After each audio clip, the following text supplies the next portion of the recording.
నమస్తే BCN news కి స్వాగతం। నా పేరు నీలిమ। ముందుగా ముఖ్యాంశాలు। విజయవాడలోని పోరంకిలో వైభవంగా ఎన్టీఆర్ సినీ వజ్రోత్సవాలు ముఖ్య అతిథిగా పాల్గొని ప్రసంగించిన చంద్రబాబు।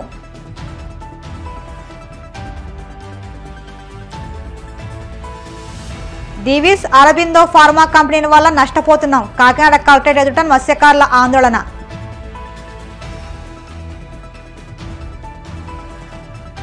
సీఎం చంద్రబాబు విజన్ పై మాజీ మంత్రి కన్నబాబు సెటైర్లు, అదంతా డ్రామా అంటూ ఎద్దేవా।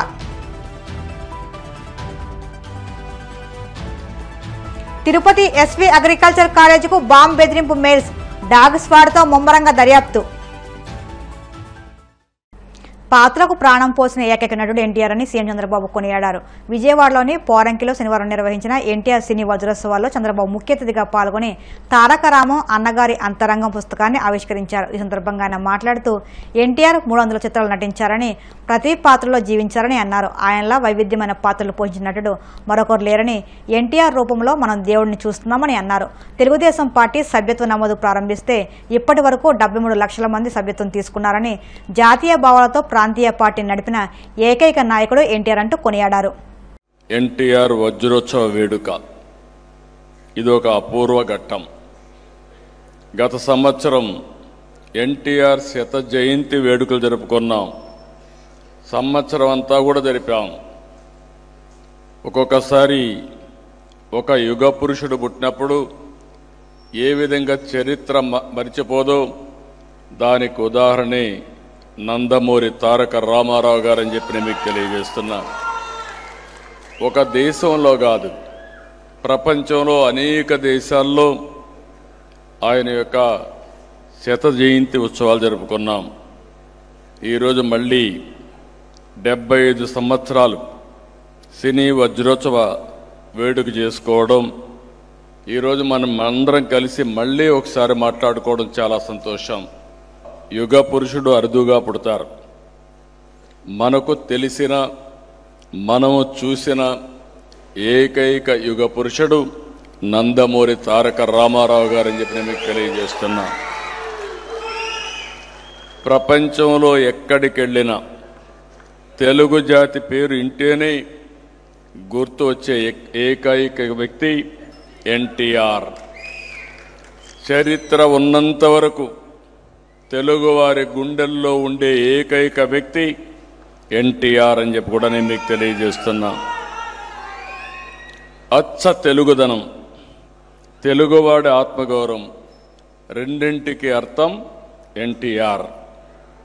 ఒక చిన్న రైతు బిడ్డ నుంచి తెలుగు సినీ చరిత్రలో ఒక ఎవరెస్ట్గా ఎదగడం, 9 నెలల్లోనే పార్టీ పెట్టి ముఖ్యమంత్రి కావడం చరిత్రలో ఎక్కడా జరగలేదు, భవిష్యత్తులో కూడా జరుగుతుందనే నమ్మకం కూడా లేదు, జరగదు। ఇటు వెండి తెరను కానీ అటు రాజకీయాలు ఏలిన ఏకైక నాయకుడు భారతదేశ చరిత్రలో ఒక్క ఎన్టీఆర్ అని చెప్పి కూడా నేను మీకు తెలియజేస్తున్నాను। ఈ డిమాండ్ ఎప్పుడూ ఉంటుంది, చేయాలి। ఎన్టీ రామారావుకి భారతరత్న ఇవ్వడం అనేది ఆయన్ను గౌరవించడం కాదు, దేశాన్ని గౌరవించుకోవడం, జాతిని గౌరవించడం। తప్పకుండా ఎన్టీఆర్కు భారతరత్న వచ్చే వరకు వదిలిపెట్టం, సాధిస్తామని మరొకసారి మీ అందరికీ హామీ ఇస్తున్నా। ఇది నా ఒక్కడి ఆకాంక్ష కాదు, తెలుగుదేశం పార్టీ ఆకాంక్షే కాదు, తెలుగు జాతి ఆకాంక్ష, భారతదేశంలో ప్రజల ఆకాంక్ష అని చెప్పి నేను మీకు తెలియజేస్తున్నా। అందుకని ఈరోజు ఈ సందర్భంగా మీ అందరికీ ఒకటే విజ్ఞప్తి చేస్తున్నా, ఆ మహనీయుని బాటలో పయనిద్దాం। దీవిస్, అరబిందో ఫార్మా కంపెనీల వల్ల తమ జీవనోపాధి దెబ్బతీయొద్దని మత్స్యకారులు ఆందోళన నిర్వహించారు. కాకినాడ కలెక్టరేట్ వద్ద పిఠాపురం నియోజకవర్గాల్లోని ఉప్పాడ, అమీనాబాద్, మూలపేట గ్రామాలకు చెందిన మత్స్యకారులు కాకినాడ కలెక్టర్ షాన్మోహన్ సగిలిని కలిసి వినతిపత్రం సమర్పించారు. ఈ సందర్భంగా మత్స్యకారులు మాట్లాడుతూ తొండంగి మండల పరిధిలోని ఈ ఫార్మా కంపెనీలు వ్యర్థాలు విడిచేందుకు సముద్రంలోకి పైప్లైన్లు వేశారని, వీటికి ఇరువైపులా పెద్ద పరిమాణంలో సిమెంట్ రాళ్లు వేశారని, దీంతో వేటకు వెళ్లినప్పుడు వలలు పాడవుతున్నాయని, వలకు 8 లక్షల చొప్పున నష్టపోతున్నామని ఆందోళన వ్యక్తం చేశారు. ముఖ్యంగా కలెక్టర్ గారికి రిప్రజెంటేషన్ ఇవ్వడానికని వచ్చామండి. మూలపేట, అమీనాబాద్, ఉప్పాడ ఈ 3 గ్రామాల నుంచి మత్స్యకారులు రావడం జరిగిందండి. దీని ముఖ్య ఉద్దేశం ఏంటంటే అండి, తీర ప్రాంతంలో అరబిందో ఫార్మా, దీవిస్ ఫార్మా ఈ 2 ఈ కన్స్ట్రక్షన్ జరుగుతున్నాయండి. ఈ అరబిందో ఫార్మా వారు సముద్రంలో 2 కిలోమీటర్ల వరకు ఈ pipeline waste pipeline వేసారండి. దీనివల్ల మేము మత్స్యకారులకి వల్ల ఏట చేసేటప్పుడు తీవ్రమైన డ్యామేజ్ జరుగుతుందండి. వల్ల పోవడం, బోట్లు పోవడం ఇటువంటి చాలా నష్టం జరుగుతుంది. అలాగే ఈ పైప్ లైన్ ద్వారా వ్యర్థాలను వదలడం వల్ల ఆల్రెడీ ట్రయల్స్ స్టార్ట్ అయ్యాయండి. వీటి వల్ల మత్స్య సంపద చనిపోయి మాకు మత్స్య సంపద పూర్తిగా నాశనం అయిపోతుందండి. ఇదే విధంగా ఈ కొనసాగితే తీర ప్రాంతంలో ఈ చుట్టుపక్కల గ్రామాల్లోని మత్స్యకారులందరూ జీవన స్థితిగతులు పూర్తిగా నశించిపోతాయండి. మత్స్య సంపద పూర్తిగా నశించిపోతుంది. అందువల్ల మేము ముఖ్యంగా రావడానికి కారణం ఏంటంటే, ఇప్పుడు ఆ పొల్యూషన్ని, ఆ ఫ్యాక్టరీని తరలించలేని పక్షంలో ఆల్రెడీ ఇది ఎస్టాబ్లిష్ అయిపోయింది కాబట్టి ఇబ్బంది అవుతుందని అధికారులు మా లీడర్లో చెప్పడం జరిగిందండి. గతంలో మేము ఇదే రిప్రజెంటేషన్లో కలెక్టర్ గారికి ఇవ్వడం జరిగిందండి. టీడీపీ ఇన్ఛార్జ్ అయినటువంటి వర్మ గారికి ఇవ్వడం జరిగిందండి. మర్రెడ్డి శ్రీనివాసరావు గారు జనసేన ఇన్ఛార్జి గారికి ఇవ్వడం జరిగిందండి. సీఎం గారి దృష్టికి, డిపి పవన్ కళ్యాణ్ గారి దృష్టికి తీసుకెళ్తామని చెప్తున్నారండి. కానీ ఇంతవరకు మాకు ఏ రకమైన మీటింగు ఏర్పాటు చేయడం జరగలేదండి. యాక్చువల్గా ఈ రోజు నుంచి మత్స్యకారులందరూ ఈ 4 గ్రామాల ప్రజలు ధర్నా చేయాలని అనుకున్నామండి. కానీ మాకు ఈ మర్రెడ్డి శ్రీనివాస్ గారు వీళ్ళందరూ కంగారు పడకండి, మేము పవన్ కళ్యాణ్ గారితో మాట్లాడతాం, మన ఎమ్మెల్యే గారితో నన్ను చెప్పడం వల్ల కొంత ఆగి వెనక్కి తగ్గి మేము ఈరోజు రిప్రజెంటేషన్ రావడం జరిగిందండి. అందువల్ల ఈ పొల్యూషను వల్ల మత్స్య సంపద నశించిపోతుంది కాబట్టి మాకు మత్స్యకారులందరికీ జీవన భృతి ఏర్పాటు చేయవలసిందిగా కోరుచున్నామండి. నెల మా మత్స్యకార కుటుంబాలకు సంబంధించిన యువకులకి ప్రతి ఒక్కరికి ఇంటికో ఉద్యోగం చొప్పున ఇవ్వాలని డిమాండ్ చేస్తున్నామండి.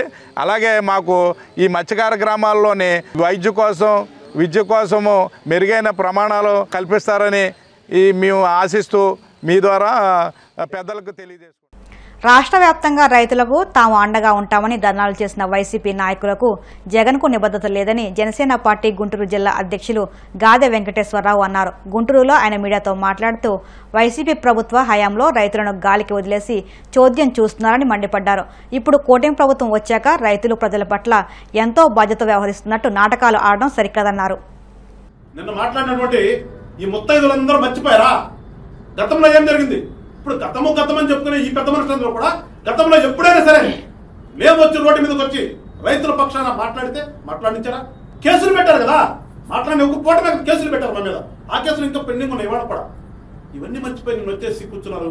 అది కూటమి ప్రభుత్వానికి మీకున్నటువంటి తేడా అని ఒకసారి తెలుసుకోండి జగన్మోహన్ రెడ్డి గారు. ఇకపోతే నేను మాట్లాడారు ఉమ్మడి గుంటూరు జిల్లా వ్యాప్తంగా వాళ్ళకి 3 జిల్లాలు కాబట్టి గుంటూరులో ఒక బ్యాచ్, నరసరావుపేటలో ఒక బ్యాచ్, బాపట్లలో ఒక బ్యాచ్ చేరారు. ఏదో మాట్లాడతారు, గుర్తుకొస్తాయి వాళ్ళకి అన్నీ కూడా. గతం అంతా గుర్తుకొస్తుందామో వాళ్ళ పాపం ఏదో మాట్లాడే ప్రయత్నం చేసి చెప్పుకుంటూ వచ్చారు. గుంటూరులో అంబటిరాబాబు గారు ఎంత మాట్లాడారు? 2 రోజుల క్రితం ఏదో తెనాలి నియోజకవర్గంలో పోయాను, అక్కడెక్కడ కొలిపార మండలంలో ఉన్నాను, అక్కడ 31,000 మెట్రిక్ టన్నులు పండింది, 1400 మెట్రిక్ టన్నులు తీసుకున్నారు, కడమంతా దళారులు పోయింది, వీళ్ళు అన్యాయం అయిపోయారు రైతులు అని చెప్పేసి మాట్లాడతాడు. నిన్న అదే మాట్లాడాడు. అందుకని అందరూ ఎటెల్లో పోయి పాపం ఎటుపోయాడు ఆయన. ఎటు పోయి ఏదో చూసి వచ్చి అదే 2 ముక్కలు మాట్లాడాలని పాపం నేను తప్పదు కదా కూర్చోడు కాబట్టి ముక్కును వేయబెట్టుకుని మాట్లాడాడు. రాంబాబు గారు తెలుసుకోవాల్సింది ఏంటంటే, మీరు ఒక నియోజకవర్గం చెప్తారు. ఎందుకంటే ఆ నియోజకవర్గంలో మంత్రి రాజన్న మనోహర్ ఉన్నారు కాబట్టి ఏదో మీరు మాట్లాడాలి కాబట్టి మాట్లాడుతున్నారు. ఇవాళ అసలు ఈ రాష్ట్రంలో సివిల్ సప్లై శాఖ అనేది ఒకటి ఉంటది, సివిల్ సప్లై శాఖ కిందకి ఈ వస్తవి అనే విషయము ఇవాళ తెలిసింది ప్రజలకి. మీ హయాంలో అసలు సివిల్ సప్లై శాఖ మంత్రి ఎవరో తెలుసా ప్రజలకి? ఏనాడైనా మీ మంత్రి గాని మీరు గాని ఒక్క రోజున రోడ్డు మీదకి వచ్చి ఏ రకంగా రైతులు పండించినటువంటి పంట వెళ్తుందా లేదా అని ఒక్క రోజున గమనించారా? ఒక రోజునన్నా ఇదే చేలు గట్టు మీదకి వచ్చారా మీరు ఎప్పుడైనా? ఎప్పుడు వచ్చిన దాఖలాలో కదా మీరు హ్యాపీగా అధికారాన్ని జనాయిస్తూ రోడ్డు మీదకి ఎవరు రాకుండా దోసుకున్నారు. ఇవాళ మీకు గుర్తొచ్చిందా రైతులు? నీతో పాటు అక్కడ ఉన్నటువంటి ఆ తెనాలి నియోజకవర్గ ఇన్ఛార్జి, అరే మీరు చేసింది ఏంటంటే గతంలో పచ్చగా పండేటటువంటి పంట పొలాలన్నింటినీ కూడా జగనన్న కాలనీ పేరుతో మీరు 10 లక్షలు 15 లక్షల నుంచి బలవంతాన మీ నాయకులందరూ దాన్ని ఎంతకం మేలపడ తిరిగి గవర్నమెంట్కి 70 లక్షల నుంచి 90 లక్షల వరకే అనుకున్న చరిత్ర మీది కదా. సీఎం చంద్రబాబు ఆవిష్కరించిన తాజా విజన్ 2047 ఆచరణకు పనికిరాని ఒక డ్రామా అని మాజీ మంత్రి వైసీపీ కాకినాడ జిల్లా అధ్యక్షులు కురసాల కన్నబాబు విమర్శించారు. కాకినాడ క్యాంప్ కార్యాలయంలో ఏర్పాటు చేసిన మీడియా సమావేశంలో ఆయన మాట్లాడుతూ చంద్రబాబు ఒక స్వయం ప్రకటిత విజనరీ అని పేర్కొన్నారు. గతంలో ఆయన ప్రకటించిన 2 విజన్లలో లక్ష్యాలను ఏ మేరకు సాకారం చేశారో ప్రజలకు వెల్లడించాలని డిమాండ్ చేశారు. చంద్రబాబు విజన్ అంటేనే పేదవారి విధ్వంసంగా అర్థం చేసుకోవచ్చని అన్నారు. నేను విజనరీని, నేను భవిష్యత్తుని బ్రహ్మాండంగా చూడగలుగుతానని తనకు తాను చెప్పుకునే చంద్రబాబు నాయుడు గారు విజన్ 2047 అని ఒక డాక్యుమెంట్ ఇచ్చారు. 2-3 రోజుల నుంచి మీడియాలో అంతా హల్చల్ చేస్తూ ఉన్నారు. చాలా ఆశ్చర్యం, జనాల్ని మభ్యపెట్టడం ఎలా అని. కానీ ఈయన ఒక పుస్తకం రాస్తే ఈ ప్రపంచంలో అత్యధికంగా సేల్ అయ్యే పుస్తకం అవుతుంది. జనాలకి ఏం కావాలని దానికి అక్కర్లేదు, కానీ వాళ్ళని మభ్యపెట్టడంలో మాత్రం ఆయనకున్న స్కిల్స్ ఎవరికి లేవు. 2024 అధికారంలోకి వచ్చిన తర్వాత మళ్ళీ 2047 విజన్ 2047 అంటుంటే ఈ మాటలు ఎక్కడో విన్నట్టున్నాయి కదా మనకి అని ఒక్కసారి ఫ్లాష్ బ్యాక్లోకి వెళ్తే విజన్ 2022, విజన్ 2029 రెండు కూడా కనిపిస్తాయి. విజన్ 2020 అప్పట్లో కమ్యూనిస్టులు ఈ విజన్ 2020 చూసి విజన్ 2020 చంద్రబాబు 420 అని ఒక నినాదం కూడా చేసేవారు. పూర్వం గుర్తొస్తాయి ఫ్లాష్ బ్యాక్ వెళ్తే. అప్పటి నుంచి చూసుకుంటే చంద్రబాబు నాయుడు గారి విజన్లో పెద్ద ఏం తేడా రాలే. ఆ రోజు ఏమైతే ఆలోచించాడో అదే ఆలోచనలు ఇవాళ కూడా ఉన్నాయి. తరాలు మారుతున్నాయి, టెక్నాలజీ మారుతోంది, ప్రపంచం పరిగెడుతుంది, కానీ ఆయన విజన్లో పెద్దగా మార్పు రాలేదు. మళ్ళీ ఇప్పుడు 2047 అని చెప్పి మళ్ళీ కొత్త రాగాన్ని తీస్తే ఆ కూటమి భాగస్వాములందరూ కూడా తప్పెట్లో తాళాలు పట్టుకుని అసలు ఈయన గొప్ప నాయకుడు, 100 ఏళ్ళు జీవించి ఉండాలి, 100 ఏళ్ళు ఈ రాష్ట్రాన్ని పరిపాలించాలని మాట్లాడుతూ ఉన్నారు. మేము అడుగుతూ ఉన్నాం, ఒక్కసారి 2047 గురించి మాట్లాడేటప్పుడు అసలు 2024లో ప్రజలు మళ్ళీ అధికారం ఇస్తే మనం ఎలా పరిపాలన చేస్తున్నాం అనేది ఆలోచన ఏమైనా ఉందా మీకు? ఒకసారి సమీక్షించుకున్నారా? అసలు ప్రజలకి తక్షణ అవసరాలు ఏంటి? ప్రజలకి మనం వాళ్ళు కోరుకున్నట్టుగా సేవలు అందించగలుగుతున్నామా ఈ ప్రభుత్వంలో అని ఎప్పుడైనా ఒక్కసారి ఆలోచించారా? 2020లో ఏ మాటలు చెప్పారో 2020కి చేస్తామని ఏ మాటలు చెప్పారో 2047కి చేస్తారని అదే మాటలు చెప్తున్నారు. ఈ రాష్ట్రంలో అత్యధిక కాలం ముఖ్యమంత్రిగా పరిపాలన చేసింది ఎవరు అంటే చంద్రబాబు నాయుడే కదా. కానీ ఇవాళకి తాగునీళ్ళు లేని గ్రామాలు, ఇవాళకి పంచాయతీ కార్యాలయాలు లేని గ్రామాలు, ఇవాళకి వైద్య సేవలు అందని గ్రామాలు, ఇవాళకి రోడ్డు సౌకర్యం లేని గ్రామాలు, ఈ రోజుకి కరెంటు ముఖం తెలియని గ్రామాలు ఉన్నాయంటే అత్యధిక కాలం ముఖ్యమంత్రిగా చేసిన చంద్రబాబు నాయుడు గారికి సిగ్గు అనిపించట్లేదా అని అడుగుతున్నాను. ఇప్పుడు కాసేపు ప్రకటనలు.